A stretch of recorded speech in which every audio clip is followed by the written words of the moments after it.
Hello everybody, it is that panda guy and I'm here again with another video, and today we are going to be going through the Pompeii that I did in Doom versus KLDG. So I do hope you guys are going to enjoy this video, and yeah, I hope you guys learn something from it or just get some good information that does help you guys improve your quality of life.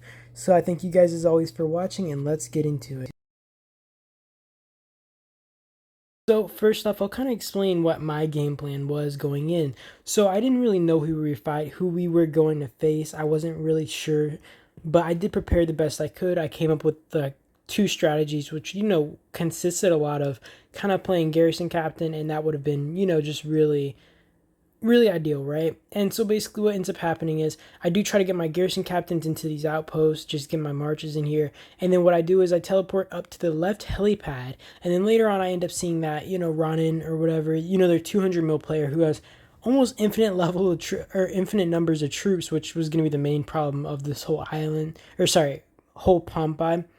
And, I saw him walking up towards the other helipad, so soon you're going to see me teleport up there. And then later I end up kind of running my marches up to the other helipad because I decide it is better for me if I do move up towards this helipad. I try to port in and I try to disturb their back lines. And that's what you guys are going to see later. I'm going to be kind of running through their buildings for a little bit. You guys are going to see it on the map. That I take over a lot of their buildings, and they actually leave some of their outer outposts unattended, or at least one of them, which was on their side of the map, which was insane to me. They had zero reinforcements in it, and I'm able to just run in there and take it, right? And it took them forever to kind of notice that I was in there, and I think they only took it after they actually took the outpost that they had been kind of super focused on. And I'll kind of explain the issues that both sides faced. And a lot of what happened in Doomsday was just communication wasn't going through, people weren't listening, and that was a really big issue. Also, I kind of recall here because I think that taking the helipad was pointless, right? The dude's already ported in. Even if I take the helipad back, he can just keep focusing in. I don't want to keep focusing my limited time on this helipad. So you guys see me walk down there, I take that helipad, I port in, and I basically try to cause as many issues as possible. They end up taking that operations base that was up in that corner, and honestly, this was the only operations base in any case they should have been able to take. And I will say that I do end up taking, like I said, the operations base that is near the helipad that I end up teleporting down to. But the thing is, you guys are going to see it, but Ronin, he's hard focused on this operations base that is all the way on the left side of the map, which made no sense. He was doing 1 to 2 minute marches, and I was garrison captaining it. And basically, as long as we kept reinforcements in the operation base, we would have been fine. And like I said, one of the biggest issues was our communication. I also will say a lot of the people that we signed up didn't actually show up, so that was really frustrating. But like I was saying, one of the big issues that we faced in this Pompeii was the fact that people weren't listening. They weren't listening to the communication. I was putting pings on buildings. I was typing in chat the whole time. I try to show it a good portion of the time of me just typing in chat and trying to coordinate people, but a lot of the people weren't listening, and you guys are going to see it. But for example, there was an operations base in the bottom left corner near their helipad that we ended up taking, right? We had a lot of people too focused on the field trying to fight, and like I always say, it's situational to if you actually need to be in, if you really need to be focused on that kind of stuff, right? It was really situational, and we didn't need to be focused on field fighting, right? We didn't need to fight there. All we needed to do was stay in these operation bases,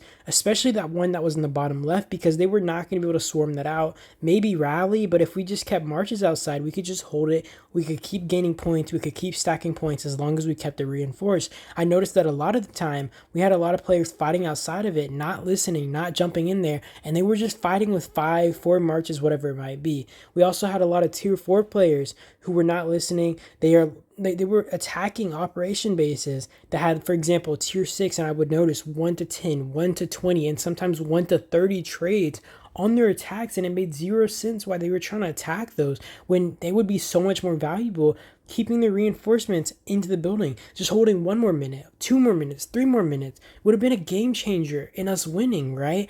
And all it takes is them reinforcing these structures and keeping them and holding them on. Even some of our bigger players, there's no reason for them to be as focused as they were on the field. I noticed Tallahassee, he would be fighting outside this operations base in the bottom left corner when he didn't need to. He didn't need to be fighting outside of it, and he didn't even have marches in the base itself. We needed people to reinforce the operation base. And, while it was getting hit, he would swarm the marches hitting it, but he wouldn't reinforce. And, that was like one of the issues I noticed. And I mean, it wasn't just him, it was other people. I also noticed those people who were following instructions, they would reinforce operation bases.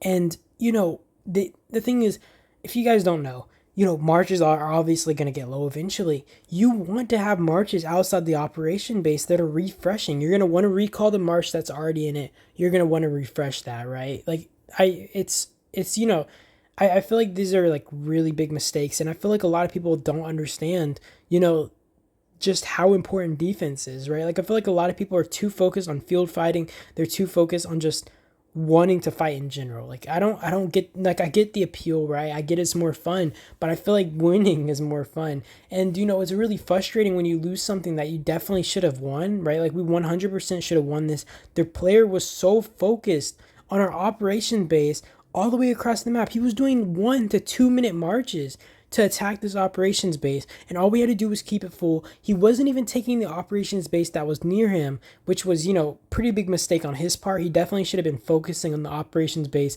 that was near him and then started refocusing the one down there, because we were still getting a lot of points from it. And all it did was take me putting reinforcements in it and just, holding off from any other players who were like way below tech average, right? But you guys get the point, right? People just weren't listening to instructions. You guys, you gotta be reading chat. You gotta be looking at the pings that people are putting over buildings. You guys gotta be listening, right? You don't, you know, this is especially the case for smaller members who have less of an impact on the field. And like in the case of a really close battle, you want to hold these like operation bases. Of course, there's always the other bases and always the other structures. And even right here, you see it right here. We don't need these people focusing on this forward outpost. Maybe it'd be good to take it. That's 20 points a minute. But these operation bases are the main points, right? Like these people need to stop focusing so much on irrelevant structures when they should really be focusing on these, structures that we 1,000,000% need to hold on to. We need these operation bases, and it's not even the fact of points, right? The second we lose this operation base, stuff starts tumbling, right? Everything starts falling into place. We start losing everything because this dude isn't focused on it anymore. He's able to just start moving down the field, like their alliance is able to start moving down the field, and we just start losing because we're focused for I don't even know how long, 10 minutes swarming down this base. They're able to keep it, filled with enough troops that it made it almost impossible for us to take any positive trades on it. And it was not ideal, right? Like we were taking terrible trades and nothing about the situation was good. And I mean, honestly, that was just it, right? Like we just couldn't do anything.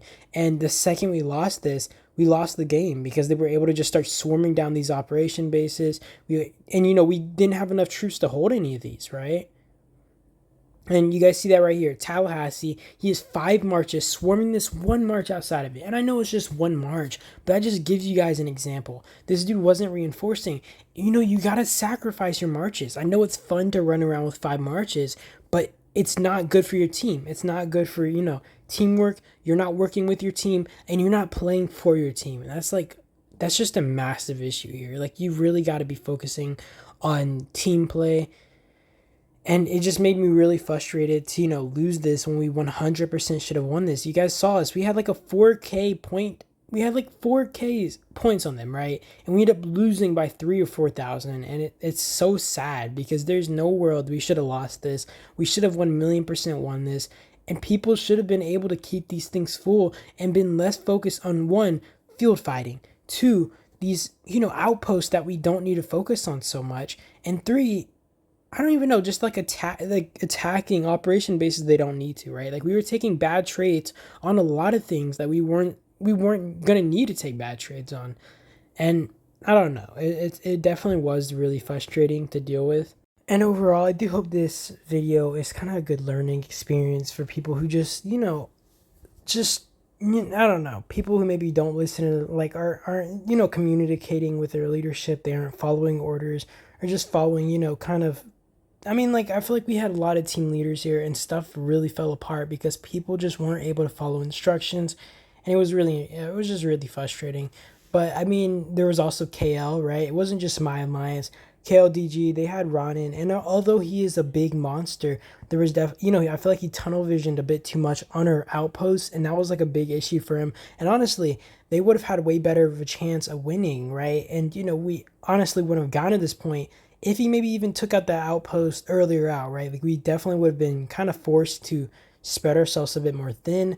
But either way, like you guys get the point, right? Like you got to follow your leadership's instructions, like especially if they're competent players who are just trying to coordinate you guys and so we can win, right? Like we were losing because just people weren't listening, and it was really frustrating. But I mean, I do hope people are able to learn from just my advice, my videos, and you guys are able to improve and maybe even share this to members who just aren't listening or just running rogue around the field.